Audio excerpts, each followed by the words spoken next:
পৃথিবীর সবাই তোমার ভালো গুণ গ্রহণ করলেও তোমার খারাপ গুণগুলো কিন্তু কেউ গ্রহণ করবে না, শুধুমাত্র মা বাবা ছাড়া। হ্যাঁ, আমার লাইফে কিন্তু আর একটা পার্টও আছে, সেটা হচ্ছে আমার দিদি। দিদি আর বাবার কাছে কিন্তু রাগ, অভিমান, দুঃখ, কষ্ট, চিৎকার, চেঁচামেচি সব কিন্তু আমি মন খুলে করতে পারি।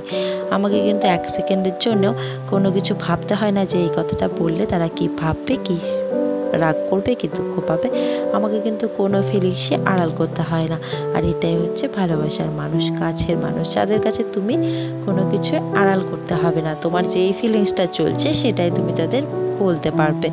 তো সকালে ফ্রেশ হয়ে নেওয়ার পর আমি কিন্তু ফেস ওয়াশ করে নিয়েছি, কারণ অয়েলি স্কিনটা না আমার একদম ভালো লাগে না। তো আমি সকালে এটা রেগুলার করি, কারণ আমার অয়েলি স্কিন একদম পছন্দ নয়, আর এই গরমের সময় তো নয়ই।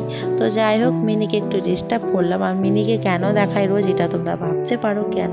মিনি হচ্ছে আমাদের লাইফের একটা পার্ট বলতে পারো। আসা যাওয়া, খাওয়া সব কিছু কিন্তু ও জ্বালায় ভীষণ, তবু কিন্তু ওকে আমরা ভালোবাসি। ওর তো এখন একটা ছোটো বেবিও আছে, তো ওকে মাঝে মধ্যে নিয়ে আসে, আবার কিন্তু ও নিয়ে চলে যায়, কোথায় যায় জানি না। তো যাই হোক, তারপরে এই যে বৃষ্টি শুরু হয়েছে, এই বৃষ্টি কিন্তু আর থামার নাম নেই। তো আজকের লাঞ্চের মেনুতে ছিল ডিমের ঝোল, পটল ভাজা আর চাটনি। ওগুলো আমি তোমাদের সাথে শেয়ার করতে পারলাম না, কারণ আমার ফোনে চার্জ ছিল না, তো আমি ক্লিপগুলো নিতে পারিনি। ডিম রান্না হচ্ছিলো, ওইটুকু ক্লিপ নিয়েছিলাম, ওটাই তোমাদের সাথে শেয়ার করে দেব। তো তোমাদের আজকে লাঞ্চের মেনু কার কী ছিল কমেন্টে জানাতে পারো। ভিডিও ওই যে বললাম পোস্ট করব ভাবি, কিন্তু সেরকম হয়ে ওঠে না, কারণ ভিডিওটা কেউ করে দেয় না, আর নিজে নিজে ভিডিও করে ঠিক করা হয় না। তো যাই হোক, আমি চেষ্টা করব তোমাদেরকে সারাদিন আমি কী কী করি সেগুলো দেখানোর, কিন্তু সবটা আর হয়ে ওঠে না। যাই হোক, আমার ব্লগটা কেমন লাগলো জানিও। আর তোমাদের লাইফে এরকম কেউ আছে কিনা, মানে তোমাদের এত জ্বালা যন্ত্রণা সহ্য করে এমন কেউ আছে কিনা জানিও। মা বাবা তো অবশ্যই আছে, তাছাড়াও তো আজকে সন্ধ্যাবেলায় ভাবলাম পুরোনো দিনে ফিরে যাওয়া যাক। আগে ঠিক যেমন সন্ধ্যাবেলায় সবাই মিলে আড্ডা দিতাম চা দিয়ে, তো সেটা আজকে চা খেতে খেতে হবে। 4-5 মাস হলো চা খাওয়া হচ্ছে, হয় না? শুনতে একটু অদ্ভুত লাগলেও এটাই, হ্যাঁ, 4-5 মাস ধরে কিন্তু আমরা চা খাই না, দিদি আমি ভাই। বাবা খায়, আমাদের বানাতে বলে না, বাবা নিজে বানিয়ে খেয়ে নেয়।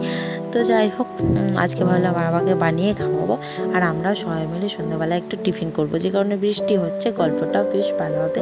আর সবাই মিলে অনেক দিন হচ্ছে গল্প করা হয় না, খেতে খেতে না সারাদিন বা অনেক কিছু যত পেটে কথা বলা থাকে সবটাই হচ্ছে আলোচনা হয়। তো যাই হোক, ফ্যামিলি টাইম কাটানো কিন্তু ভীষণ ইম্পর্টেন্ট লাইফে।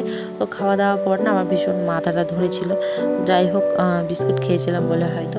তারপরে এই যে ভাই হচ্ছে এখন আমাকে ওষুধ দিচ্ছে, দেখতে পাচ্ছ, আর খাওয়ার জন্য জল চেয়েছিলাম, ওটাই হচ্ছে ভাই এখন আমাকে দিচ্ছে। তো ভাইয়ের সঙ্গে তোমার প্রচুর ঝামেলা হয়, কিন্তু ভাই বোনের ভালোবাসে কিন্তু এটাই। তো দেখতে পাচ্ছ আমাকে জল দিয়েছে খেতে।